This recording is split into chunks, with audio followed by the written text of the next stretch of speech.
Guys, in today's video I will be showing you how to fix Facebook freezing problem. So the answer is easy. Just go to the settings, then scroll down to the apps section, and then go to the search and search Facebook, and then go to the storage, and here you will find this clear cache option. Click on it. Now you can go check it if it worked, and if it didn't you can try to restart your phone or turn the Wi-Fi off and on, or the Bluetooth or the airplane mode.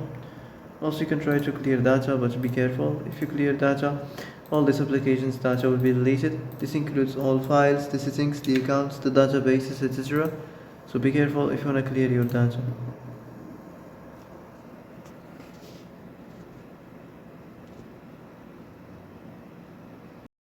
And that's it for today's video. I hope this is the answer you've been looking for.